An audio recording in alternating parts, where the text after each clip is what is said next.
vulnerable to the worst impulses within you, right? That's the worst predator. The fear is simply because you're not living with life, you're living in your mind. Your fear is always about what's going to happen next. That means your fear is always about that which does not exist. If your fear is about the non-existent, your fear is 100% imaginary. If you're suffering the non-existential, we call that insanity. So, people may be in just socially accepted levels of insanity, but if you're afraid or if you're suffering anything which does not exist, it amounts to insanity, isn't it? People are always suffering, either what happened yesterday or what may happen tomorrow. So your suffering is always about that which does not exist, simply because you're not rooted in reality. You're always rooted in your mind. Mind is… one part of it is memory, another part of it is imagination. Both of them are in one way imagination, because both of them don't exist right now. You're lost in your imagination, that's the basis of your fear. If you were rooted in reality, there would be no fear. To a future instead of the past. And when you're connected to the past, you're looking for it. And if you're looking for it, you're separate from it. If you're being it, then then there's a complete change in energy, and nobody changes until they change their energy. And when you change your energy, you change your life. After 8,500 brain scans, I can tell you that you and I are at our absolute best when we get beyond ourselves. That is the elegant moment where we're free enough to create without any encumbrance. The fear is adaptive. You run from the unknown. You run from challenges, right? So if you're living in survival, there's better chances of surviving if you run from the unknown. And by the way, when you're living in survival and the infinite potentials in the quantum field, you'll select the worst case scenario in your mind.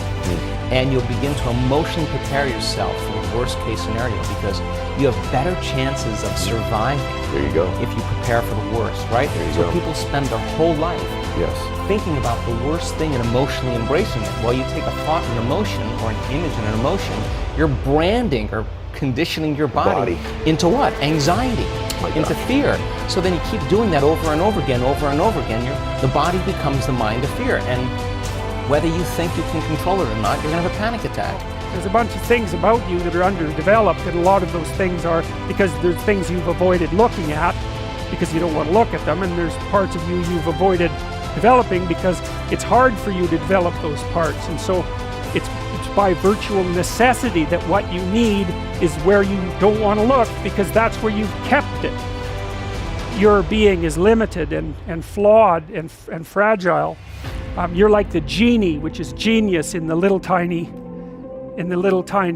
lamp, you know, this immense potential, but constrained in this tiny little living space, as Robin Williams said when he played the genie in Aladdin. But the fact that you have limitations means that the plot of your life is the overcoming of those limitations, and that if you didn't have limitations, well, there wouldn't be a plot, and maybe there would be no life. And so that's part of the reason why perhaps you have to accept the fact that you're flawed and insufficient, and live with it and consider it a precondition for being. The skill is teaching yourself to not think about losing. If you think about losing, no matter who you are, you're gonna start to feel nervous. If you start thinking about it, it goes to your head. So you have to master the art of just forgetting the fact that there's a negative possibility, and you can't even consider the thought of a loss.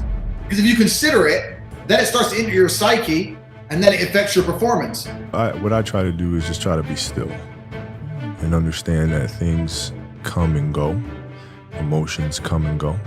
The important thing is to accept them all, to embrace them all, and then you can choose to do with them what you want versus being controlled by emotion.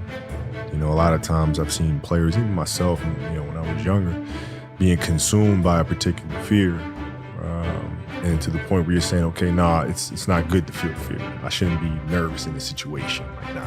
And it does nothing but grow. versus stepping back and saying, yeah, I am nervous about the situation. Yeah, I am fearful about the situation. But what am I afraid of? And then you kind of unpack it.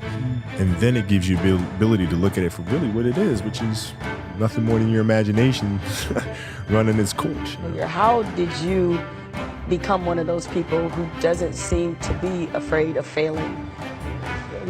It doesn't exist. It's not existent. What the hell does that mean? Seriously, what does failure mean? It's not, it doesn't exist. It's a figment of your imagination. The point is, the story continues.